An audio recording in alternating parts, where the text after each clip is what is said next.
Hello and welcome. Kim Knight here from KimKnightHealth.com, and today I'm doing a really great webinar on how to increase self-belief. Now, it's one of my personal favorites because it's something that I've had to do a lot of, still working on, but it's something that is really, really important as I'm about to show you. So what we're going to do is we're going to be looking at how to increase self-belief and self-worth, and they're very connected. What prevents us having self-worth and self-belief and self-esteem. The consequences of having low self-belief and self-worth, and also high self-worth. And then a really, really easy, simple exercise to increase self-belief. Now, if we look first of all at the consequences of high self-worth, what we're going to find is that everything is going to flow very nicely in our life. We're going to be happy, we're going to be healthy, we're going to be successful, we're going to be abundant. And that is the natural consequence of having high self-belief and high self-worth. So our relationships are going to be on track, our career is going to be rocking along really well, and we'll have financial abundance. Things are going to be good. But if we don't have good self-belief, then we're going to have exactly the opposite.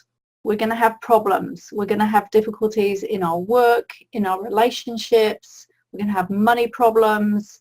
It's a bit of a nightmare, really, to be honest.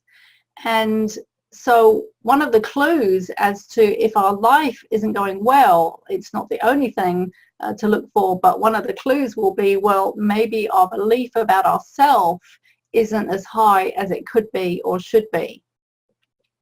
And another consequence of having low self-belief and so low self-worth will be that we actually will have health issues. So it may be things like depression or anxiety, or stressed all the time, or emotional ups and downs, even up to severe chronic illness. And I'm going to share more why that is a little bit later. But the bottom line is, if we have low self-worth and self-belief, we will find it very difficult to enjoy our life, because ultimately, fundamentally, we don't believe we deserve to be happy. And if we don't believe we deserve to be happy and to have all good things in our life, then we simply won't attract that into our life, and we will unconsciously sabotage ourselves from having happiness and health and success, etc., etc. So let's look at what is self-belief. Well, the dictionary definition is it's a confidence in our own abilities or judgment.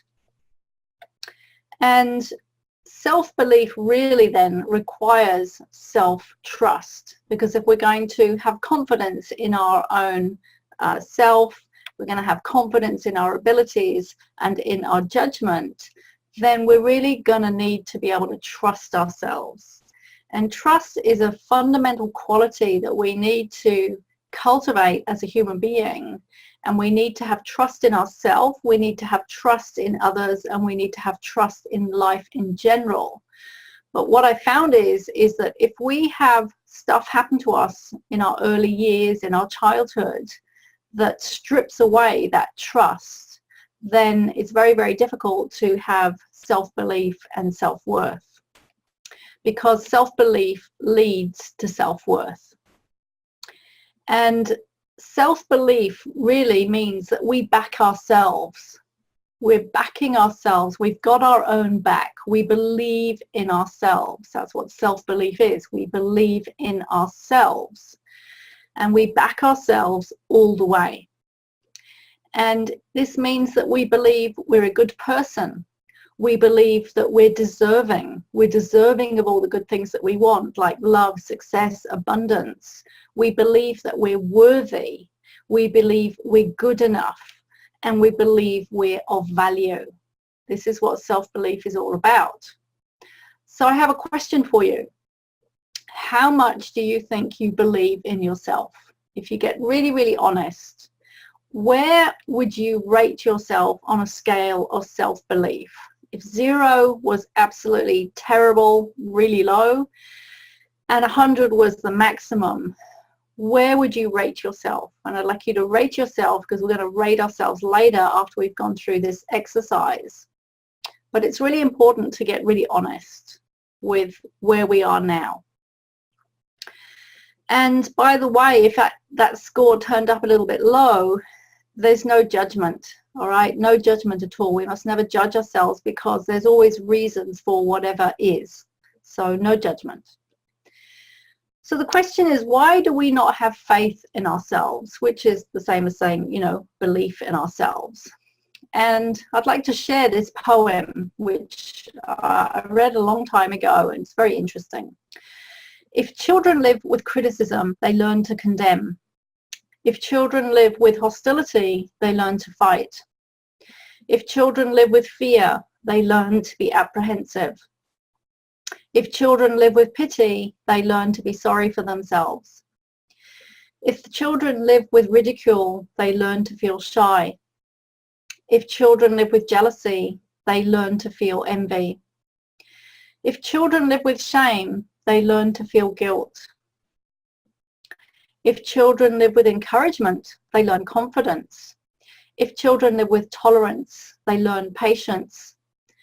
If children live with praise, they learn appreciation. If children live with acceptance, they learn to love. If children live with approval, they learn to like themselves. If children live with recognition, they learn it's good to have a goal. If children live with sharing, they learn generosity. If children live with honesty, they learn truthfulness. If children live with fairness, they learn justice. If children live with kindness and consideration, they learn respect. If children live with security, they learn to have faith in themselves and in those about them. If children live with friendliness, they learn the world is a nice place in which to live. And that was written in 1972 by Dorothy Nolte. And just to come back to one of these, if children live with security, they learn to have faith in themselves and in those about them. So one of the things that I'm always harping on about in webinars and videos and online programs and with clients is that it all comes down to safety. Did we feel safe and secure emotionally and physically as we were growing up? Because the more safe and secure we feel, especially emotionally, the more trust and faith we have in ourselves and in life in general and in other people. But if we grow up in an environment where we don't feel safe, we're on eggshells, we're afraid, when is the next argument going to happen? When am I going to get judged again, criticized again, even maybe beaten again? Then we feel very, very unsafe, and we lose trust and we lose faith in ourselves. So one of the things that I've observed is that this self-belief is formed by the age of 7, or maybe even before, but certainly by the age of 7. And the reason this happens is that events happen which generate emotional responses inside our body. And this is going on all the time. We have what we call an internal body intelligence system that is automatically feeding back, how do I feel about how I feel in my environment? Do I feel safe in my environment? Do I feel safe emotionally and physically? And we have this internal automatic built-in software guidance system that is constantly feeding back how it feels about what is happening to us in our environment or what is happening in our environment. And the way the body feeds back is it doesn't speak English or any other language for that matter. It feeds back through emotional responses. And actually, even before emotional responses, it feeds back through felt sense responses or felt sense sensations. So a gut feeling is coming from our gut, which is our safety area of our body, of that doesn't feel safe or it does feel safe. So the body intelligence feeds back through emotions, and the type of emotions it tends to feed back with what we call uncomfortable feelings, which we label as things like, well, I feel afraid about that, I feel angry about that, I feel hurt about that, I feel frustrated, I feel sad. These are the automatic feelings that the body feeds back as a response to what's happening to us in our environment. And that is our natural inbuilt body intelligence mechanism telling us either I feel okay and I feel safe, or I don't feel okay and I feel unsafe. So this is perfectly normal, and we have this feedback system. But the problem is, if we don't know how to manage those emotions and we're not in a safe and secure environment, and people aren't teaching us how to respond to these feelings and how to process these feelings, then we store them away because it just feels too bad, because the feelings of fear and rejection and abandonment and judgment and criticism that we experience are just too devastating and too overwhelming when we're a very small child. And if we don't have the supportive environment around us to deal with it, which is highly likely that we're not going to have that supportive environment, because in the first place we're experiencing all that stuff, and so that those people are not likely to be the people that are going to be supportive in the first place, right? Unless maybe we have an aunt or a grandparent or somewhere where we can go, where we do get the validation and the emotional support. But a lot of people are not getting the emotional support. And because it just feels so bad and it feels so scary, and ultimately we're afraid of being abandoned, and ultimately beneath that we're afraid of dying, because if I don't have my parents to look after me, or if I make my parents angry and they're angry with me, then we think, well, I might be abandoned, and so I better not do that, because if I'm abandoned then I might die. So then we start creating these behaviors to compensate for the emotions that are inside of us. So it's like, well, I'll just hold everything inside and I won't say anything, and I'll keep it all inside, and I'll just hide it all away. But feelings buried alive never die, and that's the title of a book, by the way. So energy, emotions are energy. When that emotional energy is stored inside of us, it doesn't disappear, because a law of physics is that energy cannot be destroyed, but it can be transformed. So water can turn into ice or steam, but it won't disappear. So when we have this energy stored inside of us, it's not going to disappear. It's going to build up, build up, build up, build up, and eventually it will actually start turning into symptoms of pain, fatigue, etc., or maybe depression and anxiety. So we store these feelings away, and they're stored unconsciously until we're ready to deal with them. That doesn't mean that all of a sudden we're going to be overwhelmed with a whole heap of emotions. The great thing about the body is that it is incredibly intelligent, and it will never give us more than we can deal with. But at some point it is going to bring that emotional stuff to the surface. It may start manifesting as depression, which is the depressing of emotional energy. It may start manifesting as anxiety, which is far too many emotions in this pot inside of us of emotions. Or it may start manifesting as symptoms. And this is all happening because we have these so-called bad feelings inside of us, which we unconsciously come to believe that we are bad. We have these feelings inside of us that feel bad, and then we draw the incorrect conclusion, well, I must be bad. I'm bad. I'm a bad person.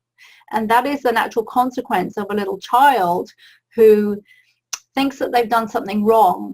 And a little child will never make mummy and daddy wrong, even if mummy and daddy are doing the most horrendous things and they're hitting them and beating them and abusing them. They cannot make their caregivers wrong, because they rely on their caregivers to keep them alive. So it sounds completely crazy, but the way it works is that children, they make themselves wrong. So I'm bad, I'm unworthy.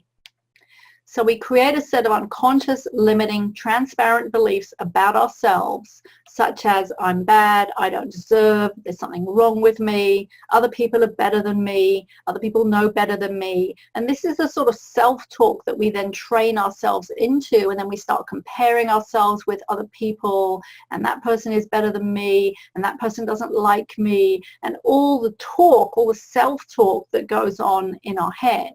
And all this self-talk is the result of all these limiting beliefs, which are in turn the result of all the stored emotional energy at an unconscious level. So what we do is we create a false self, and we believe that self is real. We create a false self that I'm not worthy, I'm not good enough, I'm bad. And we stop trusting ourselves. We stop trusting the feedback from ourselves. So as I mentioned before, we have this automatic feedback in the form of felt sensations and then emotions. But because we're getting mixed messages from the outside, we believe the outside rather than the inside. And we get this incongruence between our three brains. I've talked about this in other videos. We have three brains. We have one in our head, one in our heart, one in our gut. So the gut feeds back the felt sense sensations, which are always the truth. The body intelligence never lies. So the gut is sending back the felt sense sensations and the feelings like fear and anger and frustration. And the heart is sending back feelings of hurt and sadness and upset. And then the mind comes in and rationalizes away.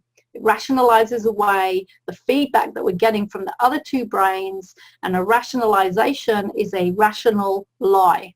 So the head brain rationalizes away the feedback that is coming from the heart and the gut, and we stop trusting ourselves. So a lot of the work that I do, so much of the work that I do when I'm working with clients is I show them how to trust themselves again, how to trust the heart, how to trust the gut, and how to use all three brains together so they're in alignment. And so we also lose connection with our innate goodness. And actually, if you take one of the O's out of goodness, or the word good, it comes back to the word God. Right? So we lose our innate divinity. We lose track and connection with our true self. We create this false self. And the false self is really being created to protect ourselves. It's a protection mechanism. And all the thinking that goes on in our head is all about self-protection, because at a deep unconscious level, I don't want to feel bad. I don't want to feel unworthy. I don't want to die. So the result of this is that we create low self-esteem, low self-confidence, low self-worth. We don't trust ourselves. We doubt ourselves. We second-guess ourselves. We beat ourselves up. We put ourselves down. We may even hate ourselves and inwardly reject ourselves, because if we experience, just like that poem says, if we experience being rejected outwardly from the outwards in, then we can turn that against ourselves, and we reject ourselves because we think there's something wrong with us. I'm bad, I'm unworthy, therefore I have to reject myself. And by the way, a lot of autoimmune diseases are about the body turning on itself. That is what it's doing physiologically. Metaphysically, which is beyond physical, what we're doing is we're turning on ourselves. We're turning on ourselves at a mental, emotional level. So we harm ourselves. We can even start harming ourselves. And this is when, for example, we damage ourselves through drinking or drugs or overeating or pushing ourselves too hard and working too hard and ignoring our needs. We damage ourselves. So you may have seen this diagram here of the levels of consciousness, where when we don't feel good, when we have low self-belief, low self-worth, etc., we're going to go in a downward spiral, and we're going to experience pessimism, overwhelm, disappointment, worry, blame, discouragement, anger, jealousy, hatred, insecurity, guilt, fear, grief, depression, all the stuff that is not enjoyable to experience. But it is a natural consequence of these unconscious beliefs and this stored emotional energy. And what we want instead is the upward spiral where we move into contentment, hopefulness, optimism, enthusiasm, passion, love, joy, freedom. This is, of course, all what all of us want. So when we have this unhealthy self-worth, we're going to have the self-doubt, the self-negation, the self-sabotage, the self-harm, the self-loathing, self-mistrust, self-judgment, all the negative stuff. We want to get rid of that.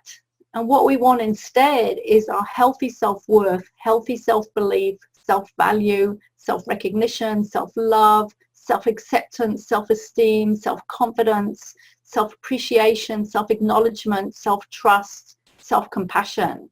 And we can get all this. We just have to clear away all the old crap, and then we can start experiencing all the good stuff. And as I said before, the consequences of not clearing it away is that what will turn up in our life will be the end result, because we live in a universe of cause and effect. The cause is the events that happen to us in our life, which create the emotional responses, which create the unconscious beliefs, which create our behaviors, which create how we do our life, which create the end result. And the end results are things like difficult relationships, our career and our work isn't working, we have financial problems, we sabotage our success, we say we want things to be better, but we just never get there. And we have glass ceilings on success and abundance and happiness. So the law of attraction is that if we have self-value, that will lead to success. Because if we don't value ourselves, life won't value us. Other people won't value us. If we don't value ourselves, we won't value our own skills and our own services. Say, for example, we're in business, and other people will not recognize our value. So this is really, really important. It's like a huge lesson that I've had to go through, is that if we don't value ourselves, we won't get that external validation and that external value, and we just won't believe, because deep down we just don't believe we're good enough, right? Whatever we do, it's like you could be a brilliant knitter or cook or painter or whatever it is that you're brilliant at, but you won't believe that you're any good at it.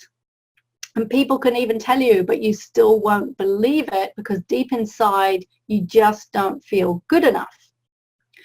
So if, as I said before from that poem, if we were not believed in and people didn't believe in us as we were growing up, if we didn't get that external validation, we will find it very difficult to believe in ourselves.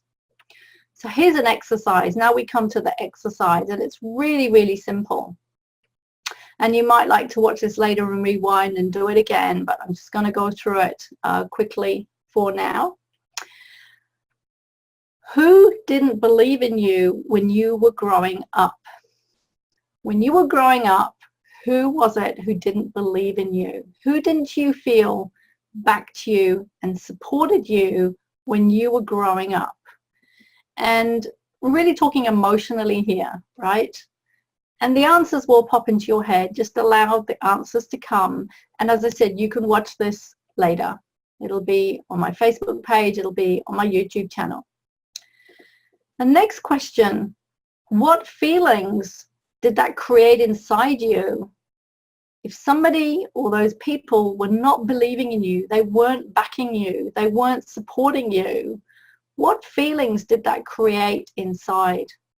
For example, hurt, sadness, grief, frustration, anger, rage, resentment, guilt, shame, fear, etc. And now ask yourself, who did believe in me? Who did believe in you when you were growing up? Who do you know that believed in you, and how did they demonstrate that to you? And have a think. Who was it that you really felt like, well, I feel safe with them, I feel like they back me, they encourage me? And the word encourage is very interesting, because it comes from the French courage. And the word courage comes from the word cœur, and the word cœur is heart. So when we're encouraged, by anybody, you know, when we're growing up, in now, the past, whatever, when we're encouraged, our heart is lifted, right? So important to have that encouragement when we're growing up and also now. And who believes in you now, in your life right now? Who believes in you? Because there's going to be at least one person that's going to believe in you. Who makes you feel worthy and tells you that you're amazing, that you're doing a great job? Who spurs you on in those difficult times? Identify that person or those people. And I'm going through this quite quickly now. One of the reasons being that in about 8 minutes from now, I have to finish the webinar because I'm getting on another Facebook Live. So, who believes in you now? And then what I recommend you do, your choice, but I recommend that you actually thank them. You could write a letter, you could write an email, you could phone them, because something's going to happen when you do that, and you're going to find out what that is as you do that. So you have to do this, right? This is not an intellectual, theoretical exercise. Somehow, in some way, shape or form, you need to thank them. And as you do that, feel what it feels like inside to be believed in, to have people back you, to have people encourage you. And feel that feeling and lock it in at a cellular level, because it will start transforming that energy that's been stored in your body, that old energy, that crap that you don't want anymore. It starts to clear it out, and it starts to lift the vibration and create a better feeling energy. So what you can do after doing that, and even after just thinking it through, is check again. How much do I believe in myself? Where is my self-belief, my self-esteem, my self-worth? And check again. And keep checking, keep checking, keep checking. And there are lots of other things you can do as well to increase self-belief and self-esteem. I'm just focusing on this particular point and exercise in this video. But we have to keep checking, where is my self-belief? And here's a lovely quote that I just heard. If you don't believe in yourself, believe in my belief in you. And that was said apparently by Bob Proctor. If you don't believe in yourself, believe in my belief in you. So sometimes we need other people to believe in us, and this is exactly what I've been talking about. It helps us initially to have other people believe in us. And obviously when we were children, that's what we should have got. You know, that's what should have happened in an ideal world, is that we had the belief coming from the outside, which then automatically turned into self-belief. But for a lot of people, they do not receive this external validation. And so they grow up with this false sense of, I'm not good enough, I'm not worthy. So I just want to let you know, even if I've never met you, I believe in you, and I believe in your ability to rediscover your self-worth and create the success and the happiness and the abundance that you're truly worthy of, right? So there's at least one person that is believing in you.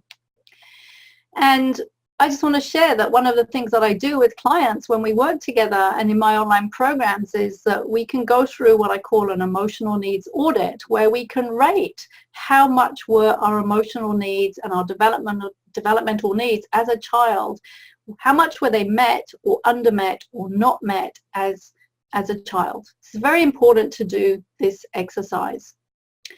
And what we do is we discover how much our needs were met. And then we can actually refill those needs. Those needs do not need to be filled externally. There are techniques and ways of refilling those unmet emotional needs from the inside out. And this is transformation. This is transformation from the inside out. It's very, very empowering.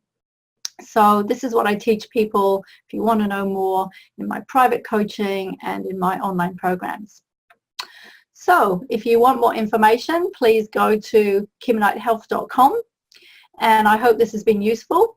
Please do share it if you know somebody whose self-belief needs elevating, and I look forward to seeing you in another video.